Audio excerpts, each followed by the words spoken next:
Olá pessoal, tudo bem? Meu nome é Poíases, eu tenho 25 anos e moro em Brasília. Bom, o motivo para eu estar gravando esse vídeo é para aproveitar todo o ensejo, toda a movimentação que ocorre nesse mês de março em torno do Dia Internacional da Mulher. Bom, é por causa disso que eu quero aproveitar esse momento para trazer à tona um tema muito importante e que tem tudo a ver com a mulher. Eu quero dedicar este canal para as pessoas portadoras de lúpus. Mas o que é isso? Que doença é essa? Alguém conhece? Sabem do que se trata? E por que eu estou falando dela? O que ela tem a ver com o Dia Internacional da Mulher? É simples, a resposta é bem simples. É uma doença tipicamente feminina. Isso aqui que eu estou fazendo é basicamente um grito de socorro para que a sociedade nos olhe com mais respeito. Minha intenção é apenas chamar a atenção para este problema. Apesar dos poucos dados, é possível estimar que no Brasil existam cerca de 70 mil pessoas com lúpus.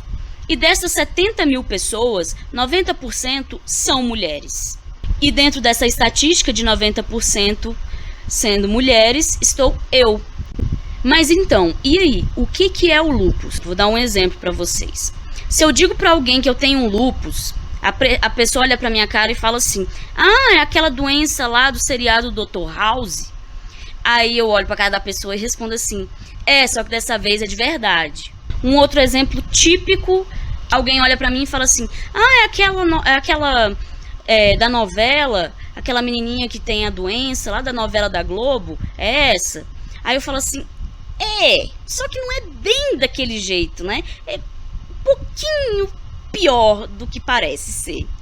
Se eu chego pra alguém e falo assim: eu tenho lúpus, aí a pessoa olha pra minha cara e fala assim: nossa, mas é igual a AIDS, né? Eu, não, jamais, amiguinho, não tem nada a ver com a AIDS. Não é DST, não é sexualmente transmissível, não é transmissível de forma alguma, ok? Então, amiguinho, relaxa que você não vai ser contaminado, tá? Porque o lúpus é uma doença autoimune. E o que é autoimune? Quando se fala de doença autoimune, o que se quer dizer é o seguinte: o próprio sistema imunológico da pessoa se ataca. É um distúrbio nas células de defesa do organismo. Mas como assim o próprio corpo se ataca? Como é que é isso? É um suicídio inconsciente? Como que isso pode acontecer? Vou tentar explicar de uma forma bem didática. Bom, vamos imaginar o seguinte. Suponhamos que as células de defesa do nosso corpo são os nossos heróis. Eles que combatem todos os intrusos, qualquer doença, vírus, qualquer coisa que apareça, são os glóbulos brancos que vão defender o nosso organismo. Vamos lá, os glóbulos brancos, então, vou fazer o seguinte, vou colocar aqui, os glóbulos brancos serão representados pelo meu amiguinho aqui, o Homem de Ferro, pelo outro amiguinho aqui, o Hulk, e pelo outro amiguinho aqui, o Capitão América, beleza? Bom, eles são os nossos heróis.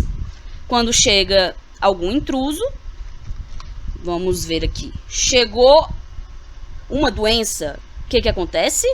Os nossos heróis vão lá e matam, né? Para salvar o nosso corpo. Agora, vamos imaginar a seguinte situação. Imaginemos que o nosso amiguinho, o Hulk, o bonitão aqui, o Capitão América, e o outro bonitão aqui, o Homem de Ferro. Agora imagine se esses três carinhas resolvem, ao invés de nos defender, passar pro lado de lá, junto com os nossos inimigos, e atacar o nosso corpo e ferrar com tudo. E aí? Isso que é considerado uma doença autoimune. O que acontece? Os nossos glóbulos brancos se unem para nos fazer mal. Eles ficam loucos e eles vão nos afetar de forma negativa. Pois é, mas é exatamente isso que acontece quando o lúpus entra em atividade no corpo. Ele pode atacar qualquer órgão e, quando ataca, ele provoca inflamações. Tá, mas aí já me perguntaram assim: ah, mas você tem inflamação nas articulações, no pé, na mão? pode ser tendinite. Como é que os médicos fazem para chegar à conclusão de que é lúpus? Realmente, o diagnóstico para o lúpus ele é muito complicado, exatamente porque ele pode afetar qualquer órgão. Mas e aí? Existem um conjunto de exames que juntos levam ao diagnóstico. No meu caso, por exemplo, quando eu comecei a sentir as primeiras dores, eu comecei a sentir dores nos joelhos. Então eu ia para a escola, isso com 10, 11 anos de idade, eu ia para a escola e sentia dores nos joelhos. E aí, certa vez eu fui a um ortopedista junto com a minha mãe, e o ortopedista disse que era dor de crescimento. Aí foi passando o tempo, já era para eu ter uns 2 metros de altura, se fosse realmente dor de crescimento. Só que é complicado no início para os médicos saberem do que se trata. Levou quase 1 ano para eu chegar ao diagnóstico correto. Eu passei por inúmeros médicos, vários especialistas. Não que eles sejam profissionais ruins, não é isso. É porque realmente é uma doença traiçoeira. É complicado de fazer o diagnóstico.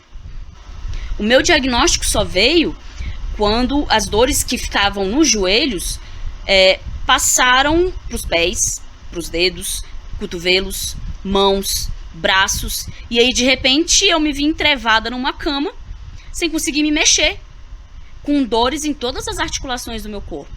Eu sei que não se pode comparar a dor de ninguém, de nenhuma doença.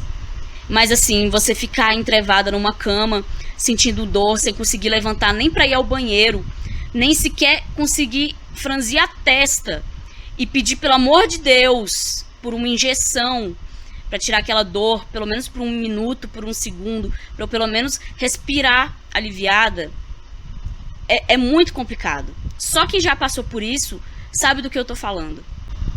É bom ressaltar também que cada caso de lúpus é um caso, assim como em qualquer doença. O que eu quero colocar aqui é que, como é uma doença muito complicada, e além disso é uma doença sem cura, simplesmente os médicos não sabem qual o motivo dela e nem como curá-la. Só que a falta de esclarecimento sobre ela, tanto entre os médicos, quanto entre a população em geral e entre as autoridades, fazem com que as pessoas que têm essa doença sofram muito mais do que deveriam. Além das dores, da impossibilidade que a própria doença nos impõe, a gente ainda tem que enfrentar o preconceito dos outros. Sabe o que é pior quando as pessoas não fazem ideia do que é essa doença? É você ter que ouvir de pessoas próximas a você: ah, isso é frescura, você sente dor em tudo que é lugar, como assim? Ou se não, chegarem pra você e falar assim: você é hipocondríaca, você tá com mania de doença, você sente dor a todo momento, uma hora é a testa, outra hora é o dedão do pé que tá doendo. Cara, o lúpus é assim, isso não é frescura. Além disso, é muito comum quando se trata de uma doença que não tem cura, chega alguém pra você e fala assim: olha, eu conheço uma pessoa que é amiga da vizinha da fulana do cicrano, irmão do beltrano, primo da fulaninha, que ela tomou um chá e ficou curada do lúpus. Aí eu, gente, sério mesmo? Que chá milagroso, hein? É Santo Daime, será? Olha, eu sei que tem muita gente que fala na melhor das intenções, mas convenhamos, seria muito lindo se um chá curasse todos os malefícios do mundo, né? Todas as doenças, tudo. Muito bom. Eu ficaria realmente feliz se um chá me curasse.